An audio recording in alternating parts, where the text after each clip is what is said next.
UP विधानसभा चुनाव 2027 से पहले बीजेपी और जयंत चौधरी की पार्टी राष्ट्रीय लोकदल के बीच सीट बंटवारे को लेकर सियासी हलचल तेज हो गई है।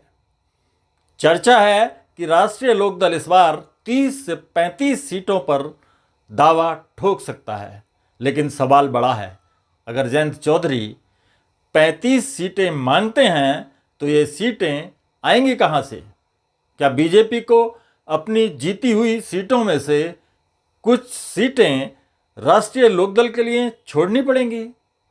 आइए पूरे समीकरण को समझते हैं। 2022 के यूपी विधानसभा चुनाव में राष्ट्रीय लोकदल ने समाजवादी पार्टी के साथ गठबंधन में करीब 33 सीटों पर चुनाव लड़ा था। पश्चिम उत्तर प्रदेश में पार्टी ने कई सीटों पर अच्छा प्रदर्शन किया था, लेकिन इसके बाद यूपी की राजनीति में बड़ा बदलाव आया। जयंत चौधरी एनडीए में शामिल हो गए और 2024 का लोकसभा चुनाव बीजेपी और राष्ट्रीय लोकदल ने मिलकर लड़ा। अब 2027 के विधानसभा चुनाव को देखते हुए राष्ट्रीय लोकदल पहले से ज़्यादा सीटों की मांग कर सकता है। हालांकि अभी बीजेपी या राष्ट्रीय लोकदल की ओर से सीटों की संख्या को लेकर कोई आधिकारिक घोषणा नहीं हुई है, लेकिन राजनीतिक चर्चाओं में 25 से 30 और 30 से 35 सीटों के संभावित फार्मूले की चर्चा जरूर है। अब सबसे बड़ा सवाल, अगर राष्ट्रीय लोकदल को 35 सीटें मिलती हैं तो बीजेपी ये सीटें देगी कहां से? दरअसल बीजेपी के लिए ये सबसे बड़ी चुनौती होगी। 2022 में बीजेपी ने 255 सीटें जीती थीं। ऐसे में अगर राष्ट्रीय लोकदल को बड़ी संख्या में सीटें देनी हैं तो गठबंधन को सीटों का पुनर्वितरण करना होगा। खासकर पश्चिमी उत्तर प्रदेश में बीजेपी को अपनी कुछ मौजूदा सीटों पर समझौता करना पड़ सकता है। लेकिन मामला सिर्फ बीजेपी और राष्ट्रीय लोकदल तक सीमित नहीं है। एनडीए में अपना दल, एस निषाद पार्टी और सुहेल देव भारतीय समाज पार्टी जैसे सहयोगी भी हैं। अगर राष्ट्रीय लोकदल को ज़्यादा सीटें मिलती हैं तो दूसरे सहयोगी दल भी अपनी हिस्सेदारी बढ़ाने की मांग कर सकते हैं।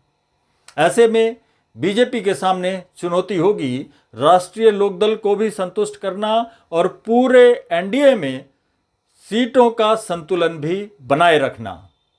राष्ट्रीय लोकदल की सबसे बड़ी ताकत पश्चिमी उत्तर प्रदेश में मानी जाती है। बागपत, शामली, मुजफ्फरनगर, मेरठ, हापुड़, बिजनौर के कुछ हिस्से, बुलंदशहर, गौतम बुद्ध नगर, अलीगढ़ और मथुरा के कुछ इलाकों में पार्टी का प्रभाव माना जाता है।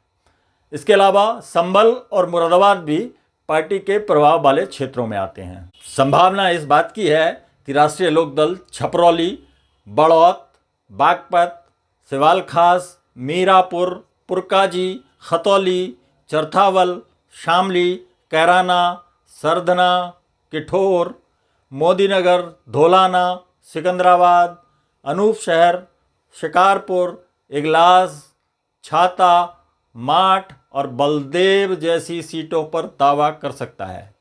बीजेपी के लिए जयंत चौधरी इसलिए भी महत्वपूर्ण है क्योंकि पश्चिम उत्तर प्रदेश में जाट मतदाताओं के बीच राष्ट्रीय लोकदल की पकड़ मानी जाती है। किसान राजनीति और चौधरी चरण सिंह की विरासत भी जयंत चौधरी की राजनीतिक पूंजी है। लेकिन बीजेपी के सामने एक और चुनौती है। अगर मौजूदा बीजेपी विधायकों की सीटें राष्ट्रीय लोकदल को दी जाती हैं तो स्थानीय स्तर पर असंतोष पैदा हो सकता है। इसलिए बीजेपी ऐसा कोई फार्मूला नहीं चाहेगी जिससे उसके संगठन और मौजूदा विधायकों में नाराजगी बढ़े। यही वजह है कि राजनीतिक विश्लेषण के मुताबिक 25 से 30 सीटों का समझौता ज़्यादा व्यवहारिक हो सकता है। वहीं अगर बीजेपी पश्चिमी उत्तर प्रदेश में गठबंधन को और मजबूत करने के लिए बड़ा दांव खेलती है तो राष्ट्रीय लोकदल का आंकड़ा 30 से 35 सीटों तक पहुंच सकता है। लेकिन 35 सीटों का फॉर्मूला बीजेपी के लिए आसान नहीं होगा। इसके लिए उसे अपनी कई सीटों पर उम्मीदवार बदलने या सीट सहयोगी दल के लिए छोड़ने का फैसला करना पड़ सकता है। कुल मिलाकर 2027 के यूपी विधानसभा चुनाव से पहले बीजेपी और राष्ट्रीय लोकदल के बीच सीट बंटवारा पश्चिम उत्तर प्रदेश की राजनीति का बड़ा मुद्दा बन सकता है। फिलहाल सबसे संभावित फॉर्मूला 25 से 30 सीटों का नजर आता है, जबकि 30 से 35 सीटों का आंकड़ा राष्ट्रीय लोकदल की मजबूत मांग और बीजेपी की राजनीतिक उदारता की स्थिति में ही संभव है।